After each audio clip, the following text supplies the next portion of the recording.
This is Pucks and Seven with Ryan Paton.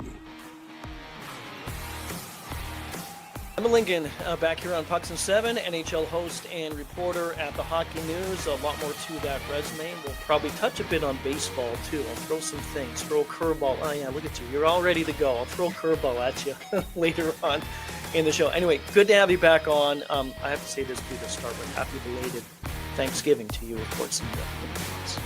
Thank you very much, or as you in Canada call it, Happy Thursday. I appreciate it. Is there a hangover involved in Thanksgiving for you, like turkey hangover? Do you have that? Not really. I spent Thanksgiving, I didn't travel or anything. I just got together with some friends and we kept it very low key, very amazing. Chill. So there might be a little bit more of a Christmas hangover, but Thanksgiving was okay.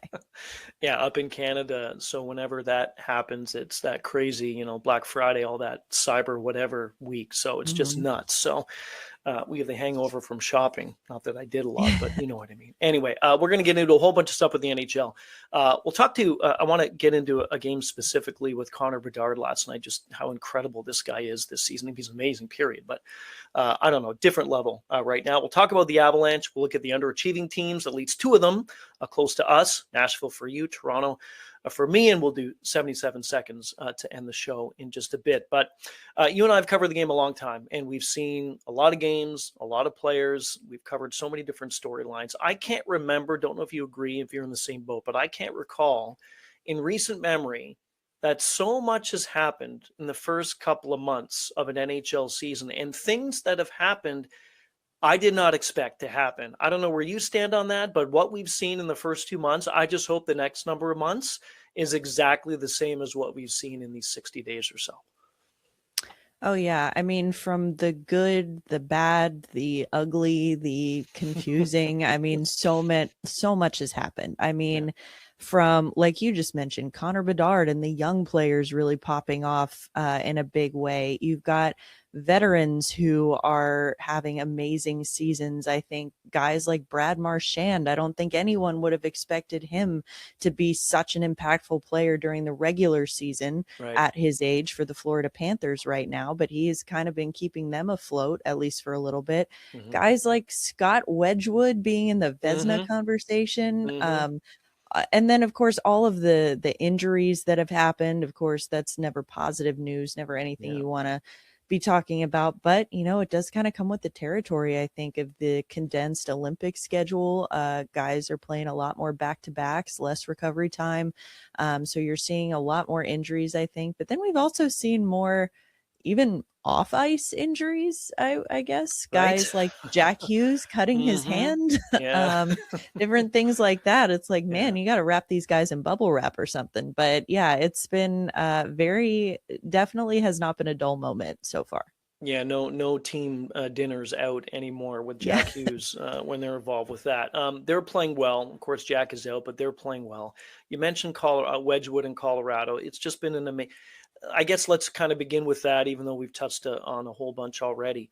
The Avalanche are just a step ahead of everybody else. Now, what I mean by that is, again, if you look at the stats and numbers, they lead the league. Yeah, they're the best team in the league statistically. They've lost once in regulation, which isn't crazy.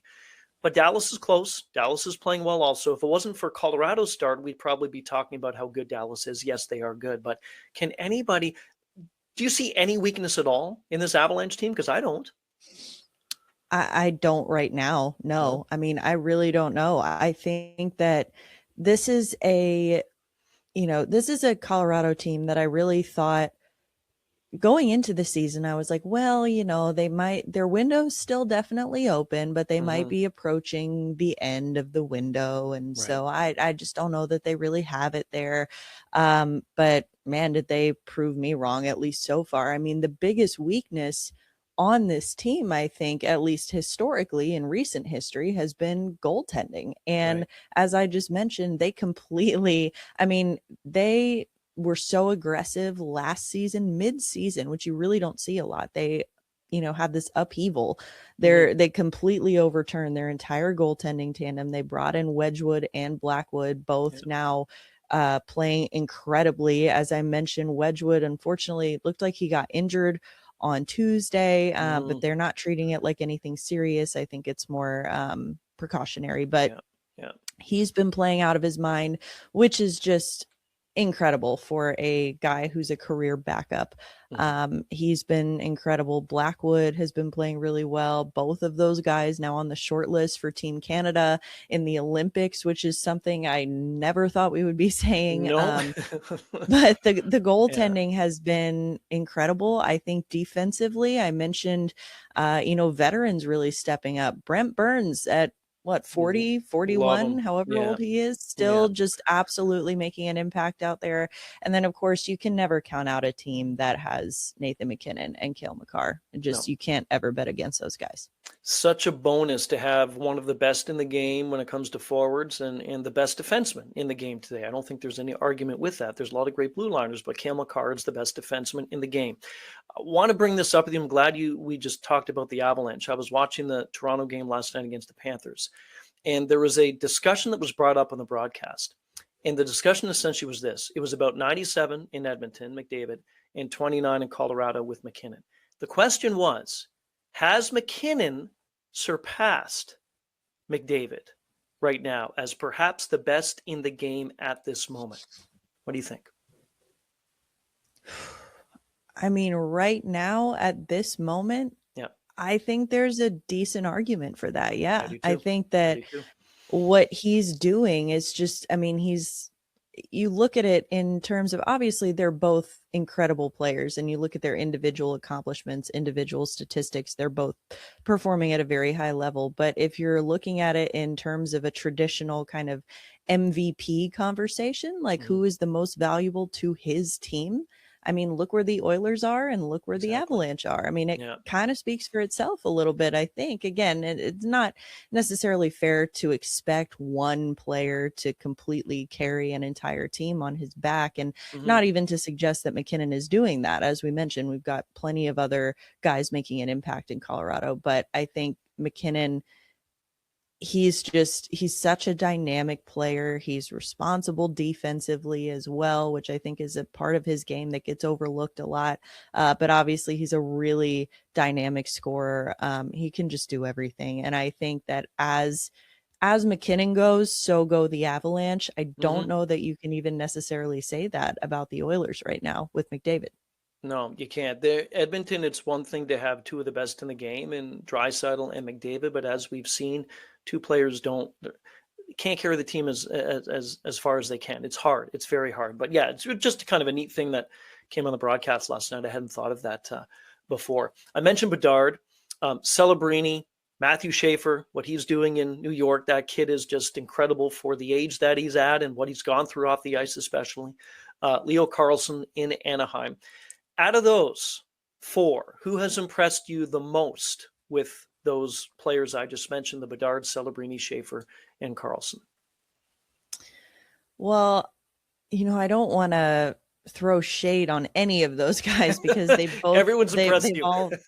They've all been impressive. They really have. And to say that one has impressed me the most is not to say that the others haven't impressed at all. But for me, I have been very impressed by Macklin Celebrini this year. I think that, after the year he had last year, of course, very impressive, was a Calder finalist. And then he was injured for a little bit, but still ended up having a really exciting rookie season. Of course, there's always the question of the sophomore slump. Is it going to hit him? It really hasn't. He's still a teenager, and he's doing things that only some of the all-time greats in this game have done at his age. He's being mentioned in the same breath as guys like Gretzky, Crosby, Lemieux, just for the points that he has, the offense that he's generated as a teenager. I think it's Gretzky, Crosby, and Lemieux are the only players who've scored 40 points or more in 27 games as a teenager, which that's ridiculous. It's ridiculous. And so that's pretty good company to be in. Obviously he's been, and for a little callback here, only guy in the league who has more points right now than Celebrini is Nathan McKinnon. So that's great company to be in as well. So I think if you look at what he's done, obviously that top line in San Jose with Smith and Toffoli, they've, generated a ton of offense together. And they've just got such great chemistry. He's been productive at 5-on-5, but on the power play as well. I want to say he's got like 7 power play points in his last 8 to 10 games, something like that. So he's been doing really well on special teams as well. But yeah, again, all of those guys have been impressive, but I give this one to Celebrini. What I love too is that the players I mentioned that we just talked about, they're on teams that I want to see succeed. I want Chicago to get back to that point. I want Anaheim to keep going. I want San Jose to keep going. I'd love to see the Islanders, right? So they have these 4 pieces in place on their respective teams that you continue to build around. I want to go back to Bedard for a second. There was a moment last season after the 4 nations rosters were announced for the USA and Canada, and Bedard did a post-game interview on the ice, and he looked ticked when it was obviously, I think, announced earlier on that day, the roster, and he wasn't on the team. And he was asked about it, and I think he said something like, "Yes, I'm not happy I didn't make the team." I think that did something to him that day and that night. I really do, because this season, the mental approach seems to be stronger. The team is playing better. He is playing the best hockey, Emma. Hasn't been in the league a long time, but he's playing the best hockey in the NHL that we've seen him play. And last night, Tuesday night, prime example, the stuff that he did against the Vegas Golden Knights, too bad they lost, but the stuff that he did against Vegas, unreal.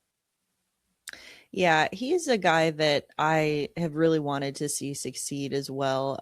You're starting to see, obviously, I don't know if much of my audience in Nashville would like to see Chicago succeed at anything, but I think that I personally, for that young core that they're starting to build, it's been rough going there in Chicago for a while, and you're kind of starting to see it, coming into view a little bit of what this is going to look like with this young core. And I think that Bedard, again, just watching him last year has been, it was hard to watch. It was really hard to watch. And I was seeing, how much of the conversation revolved around, well, Bedard is slipping, Bedard's having the sophomore slump. He's not performing at the level they expect him to. And it's kind of like, okay, first of all, that's not even accurate. He was still almost at like a point per game at one point last year. And people are like, well, it's not enough. And to my earlier point, it's like, well, look who he's playing with. Like, look at the team that they built around him. And, obviously they went through a coaching change last year, which again, I don't know that the coach was necessarily the biggest issue there, but, often the coach falls on the sword for problems like that. But I think it was the roster construction. I mean, you have a generational talent in Connor Bedard, and you go out and surround him with guys, and I mean no disrespect, but guys like Teuvo Teravainen, like that's the best you can do. Again, no disrespect, but it's like you need to put him in a position to succeed, and we've been seeing a little bit more of what he's capable of this season. They were also trying, I think, too, to surround him with support and people to stick up for him on the ice and that kind of thing. But okay, that's fine. You're not going to win hockey games like that. You need talent around you. Whatever you want to do on any team, these young players, you're good, but you can be better if you have better talent around you. So yeah, I think that they're actually doing that. You mentioned Nashville, the whole discussion between the Nashville audience, looking at Chicago and all that. So both of our respective cities that were in Toronto and Nashville. Let's start with Nashville. Ryan O'Reilly's calling himself out. He did that not too long ago. Barry Trotz calling the whole team out. He did that not too long ago. Where are you at with what is going on in Nashville, and what do you think is going to happen? We're a little ways away from the deadline. It'll be here, though, before you know it. I mean, are there changes going to happen before this? Because it just seems that they can't continue on being like this. You would think. I mean, as far as O'Reilly calling himself out, I've got to be honest. I talk to Factor all the time, and he we get that after wins sometimes from him. Okay. Like Okay. it's kind of become a running joke in the Nashville media that's like, oh, they lost. O'Reilly's out back setting himself on fire right now, because Right. that's just kind of how he gets. Of course, the one interview, it was a little extreme where he said that I'm pathetic and I can't make a 6-foot pass to save my Yeah. life, things like that. Of course, since then, he's gone on a little bit of a run for himself. So, that kind of thing, it went viral. But it's really not that unusual for him. Okay. Barry Trotz calling out players in the media. And I actually wrote about this for Hockey Hot Stove last week. And it's something that I've been trying to put my finger on it for a while. And I think I finally figured it out. It's that Barry Trotz needs to work on his messaging a lot, because he is still speaking to the media and he is still speaking to his players through the media. That's something that a coach does. That's not something that a GM does. And I think that a lot of people are saying, well, Barry Trotz, he wants to coach. He wants to get back to coaching. First of all, no, he doesn't. Mhm. Second of all, I think that it's not that he's necessarily bad at being a GM or he doesn't know what he's doing, but I think the way that he's framing his messaging needs a lot of work, because it's coming across as very head in the sand. I have no idea what I'm doing, which I don't think is the case. But I think that, when you're a head coach, a lot of your job is to block out the noise. You can't be too concerned with the external noise. You have to focus on, the game and focus on what's in front of you. As a GM, you have to listen to the noise. That's the job. I mean, you have to listen to what fans are saying. You have to speak to the fans. And Barry Trotz is still only concerned with speaking to his players and speaking to the coaching staff. And I think that is creating this massive disconnect, understandably, with the fan base in Nashville. He's saying, well, I think the coaches are doing a great job. And so, and I would know because I was a coach. And so I'm not firing the coaches. That's fine. But that's not how you can't say it that way to the fan base. They're not going to be happy with that. You keep saying, well, it's not coaching. It's not coaching. I think it's the players that are the problem. Well, Barry, who brought the players there? Mm-hmm. That was you. Right. I Right think back at him. you need to take a little bit of accountability there. And I think that he's lacking that, at least in a public facing forum, that he's not taking accountability. I think the way that he frames things definitely needs some work, because you can say, look, I believe in our coaches. That's fine. But you also have to acknowledge that the product that we're seeing right now, worst team in the league, or second worst now, I guess, after they beat Calgary, but this is not acceptable. You need to acknowledge that. And I think Barry Trotz is not doing that publicly. He's not acknowledging it, and he's not taking any kind of accountability for it. So as far as what changes could come, I think that obviously coaching change is not one of them, unless ownership steps in and says this needs to happen. But I frankly don't see that happening with Bill Haslam and the ownership group. Okay. I not this year anyway. I think right now Haslam is very much in the information gathering stage. And so as long as he sees, I see a lot of fans saying, oh, Brunett's lost the room. First of all, based on what are you, it's low hanging fruit. It's easy to say, well, obviously they're losing, so it's the coach's fault. And it's like, I don't see a team. I don't see a guy that's lost the room. I mean, you look at the way that they played in the first game that they played in Sweden against Pittsburgh. They were down 1-0 for the entire game, and then literally clawed their way back, fought to stay in it, scored in the final minute, ended up winning it in overtime. That's not a team that has given up on playing. That's not a team that's given up playing for their coach. Again, I think it's just a lot of it is the roster construction, and that goes back to Trotz. So if we're talking about changes that need to be made, I think every guy on an expiring contract needs to be gone by the deadline. I mean, you're talking Michael Bunting, Eric Holla, Tyson Jost. I mean, a lot of these guys. Now, the problem is they don't have any centers. So they need to figure that out. But, Michael McCarron is another one. So I think that they really need to start putting more emphasis on the youth, the young players. Barry kept saying it. He kept saying, "Oh, we're going to bring these young players up." Well, we haven't seen them. We've seen them, but not in prominent roles. And so that's the change that needs to start happening.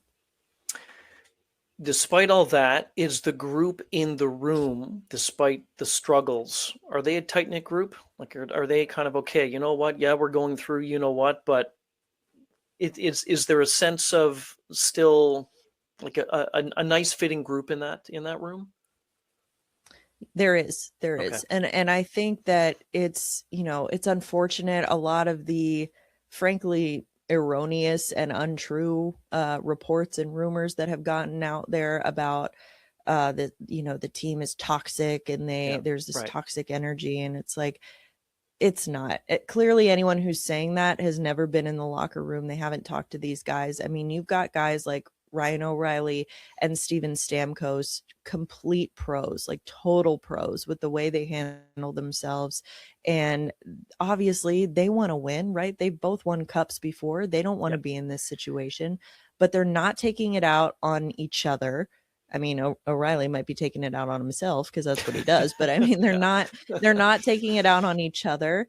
And they are very committed to winning, and they want to win as a group. I mean, you look at against Calgary, Ozzy Weisblatt scored his first NHL goal. Reed Schaefer scored his first NHL goal. Moment. Fantastic moment. Ozzy, of course, lost his brother tragically earlier in the year. Probably could have had, and watching Steven Stamkos, we talked to Steven Stamkos after the game. He, of course, reached 1,200 points, not too shabby, but he was asked about Ozzy, and he said, yeah, that kid probably should have had 20 by now. I mean, the way that he's been going at it, and you see the support that they have for the younger players, and they're not old veterans just checked out, only care about themselves. I mean, Andrew Brunette said that the reaction from the entire bench when Ozzy scored his first goal was the biggest reaction, the biggest explosion he's seen from that group all year. So they really care about each other. And so it's unfortunate, the rumors out there about toxicity and things like that, because it's just not true. I mean, if there's any toxic energy, it's because, the team is losing and they hate losing. It's frustrating. So whether it's the players, the fans, like, we're all frustrated. Everyone is. So it's not coming from inside the room, though. I saw the reaction on the bench for both of those goals, and it was awesome. It was so good to see that. Let's shift to Toronto. So I'm going to say same kind of thing, right, with what's going on, and it's not been a good start at all for the Maple Leafs. There's been discussion about Craig Berube. Is he on the hot seat? Of course, he can't replace Mitch Marner. They tried, they didn't.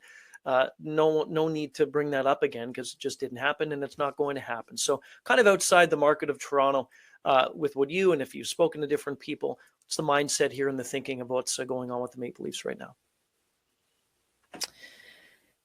I think the sting of losing Marner, obviously it's something that was going to hang over sort of like a cloud over Toronto for a while. And they really, I think, what needed to happen was that Toronto needed to get off to a hot start.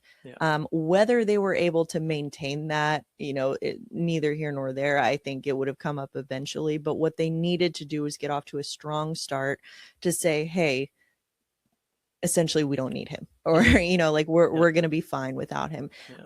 They got off to a start in which they tripped over their own feet, I think. And it's been really rough. Obviously they've dealt with a lot of injuries and guys taking time away from the team, which has been, of course, it's hard to get into any kind of rhythm when that happens. But I mean, you knew you weren't going to replace Marner. Like you said, there is no replacement for Marner, but there are guys that I think you would have expected who would have maybe stepped up into larger roles. And I think that they're asking a lot of guys who may not be able to fully step into that role. And it was going to be a replacement by committee situation for losing Marner. But I think what's been surprising to me about Toronto is their goaltending for once. actually looks fantastic.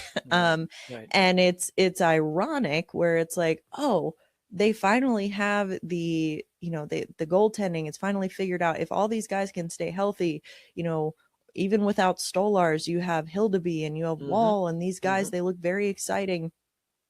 So I feel like there's this hope that, okay, well, this team is better than they look on paper. So if they can get it together, they finally have the goaltending that's going to back them up and that's going to support them. I think good goaltending can take you a long way, Sure. but I don't think it can take you all the way. Right. And I think that, to me, I mean, maybe this is cynical of me, but I've seen a lot of people saying, oh, look, this is so great. They've got their crease figured out. If they can just get it together offensively, then they'll be set.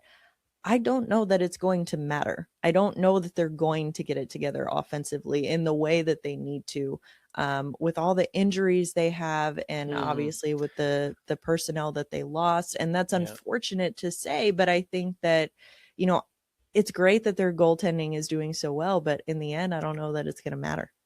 Brad Treliving has been on record saying, we are looking for a 1-for-1, roster for roster type of move. And I was hearing the other day that Morgan Riley's name is out there right now. So they don't want to touch that group, the Nyses and the Nylanders and the Matthews. But the one biggest thing that I've noticed with the club, and all your points are absolutely true, Emma, with this, is that just the body language, they just don't look like to be quite honest, they don't look like they care enough to play, and they think maybe the game's going to come to them. And now they have to work a little bit harder, I think, because you can't replace Mitch at all.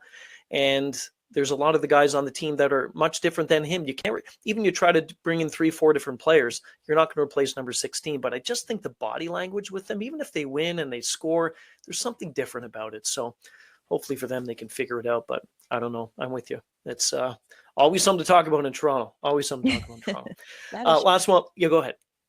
I was just going to say that is true about Toronto. I think it's always going to be something.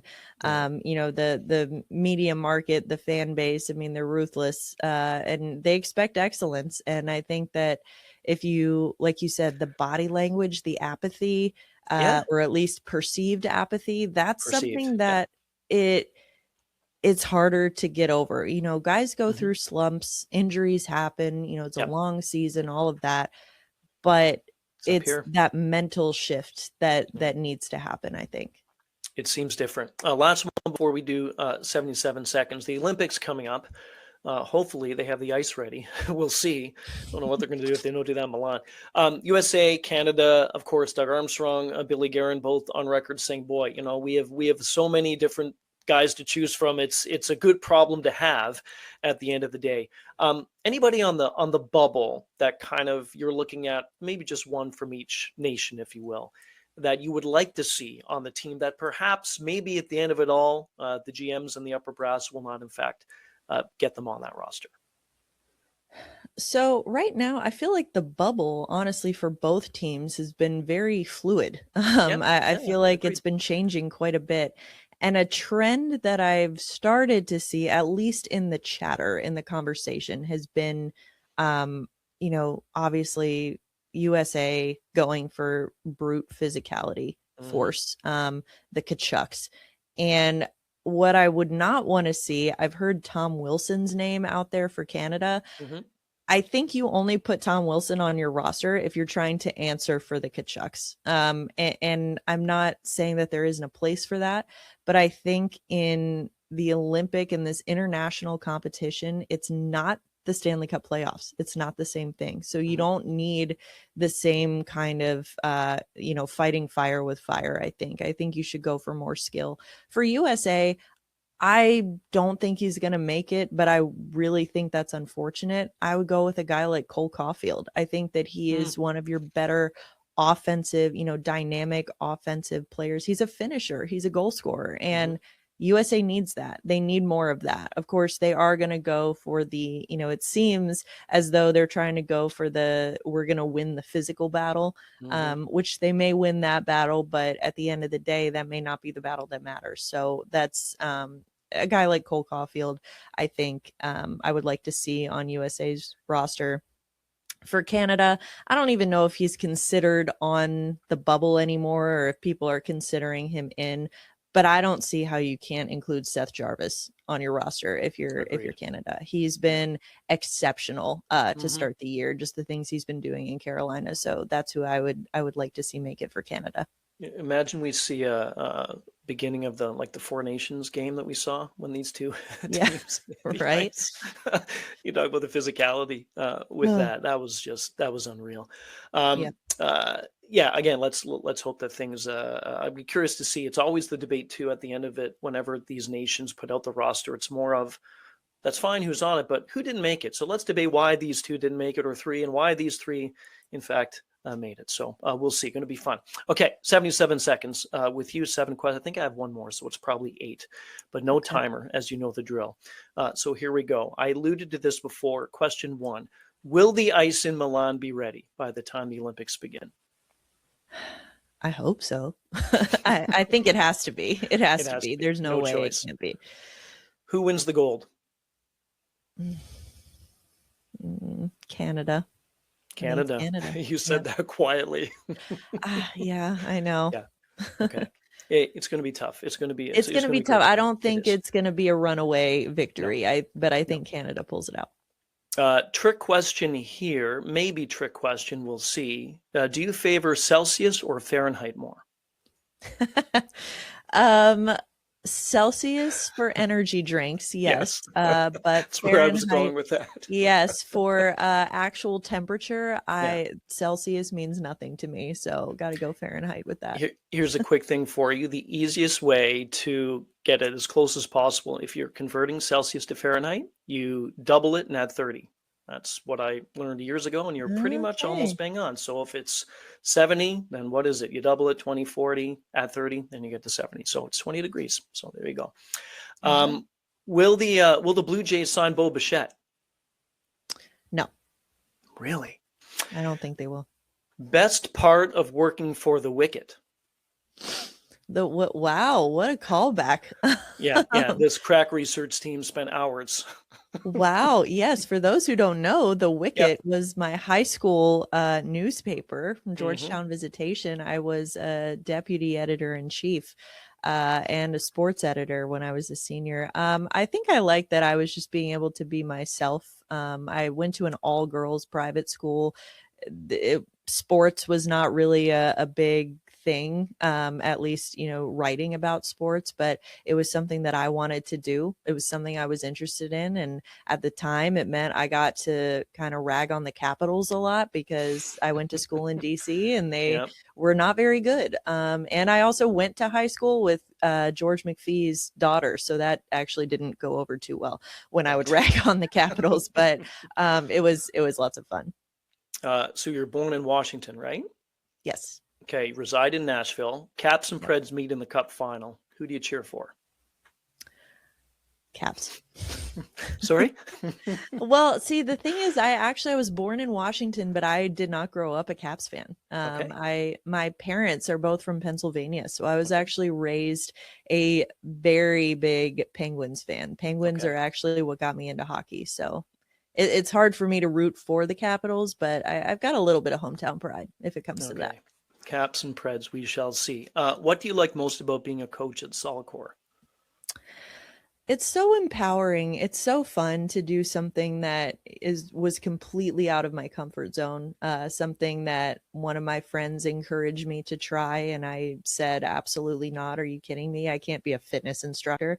And it really, I tried something new. And it's been so rewarding, so fulfilling, helping other people get stronger, seeing them achieve their goals. It helps you feel stronger and you can achieve your own goals. So it's very rewarding. Helping someone else. It's certainly a great thing in life. Last one. I'm going to throw some Spanish at you. You're very good in Spanish from what I understand. And so give me a break with this one just to let you know. Here we go. ¿Cómo te sentiste cuando Michael Bublé te do hola? Increíble. It was wonderful. Can you translate for people? Yes. So Michael Bublé was in the house for the Predators game against the Vancouver Canucks a couple weeks ago. Obviously, Bublé in the news right now for his Mm-hmm. Canucks fandom. Mm-hmm. I'm not sure why he was in Nashville, why he was at the game, but I mean, Just why cause. not? Yeah, he If you're can do Michael what he wants. Bublé, why not? Yeah, he Yeah. can do whatever he wants. So he was Yeah. there. He was down in the on the ice level outside the Canucks locker room. He was chatting it up with Brock Besser after the game, and I was walking by. It was funny because I noticed I was actually, in full disclosure, I was trying to go to the bathroom, but trying to get to the where the women's restroom is, there was Uh-huh. like a line of security standing there. I was like, what's Okay. going on here? And Okay. that's when I realized, I was like, oh, that's Michael Bublé right there. And so I was just kind of standing, waiting for him to move along. And he looked right at me and said, hi, how's it going? And I got a little starstruck. That was my first concert ever, was Michael Oh, Bublé. I'm oh, a big okay. fan of his. So Oh, that neat. was a big moment for me. So it was meant to be when you went down. Yes. When you Yes. did. How And was I my did Spanish? eventually make it to the bathroom in case You anyone did. I was was going to say confused. the security finally went. How was my Spanish? Was it all right? Yeah, well, I understood you. I So know, but you're really good in Spanish, so I'll take that as fine. Emma, thank you. Always fun, whether it's this or Sirius XM or anything else I do. I always appreciate the time, so thank you for this. absolutely. Thanks for having me. This has been Pucks in 7, available on the SiriusXM app and wherever you get your podcasts.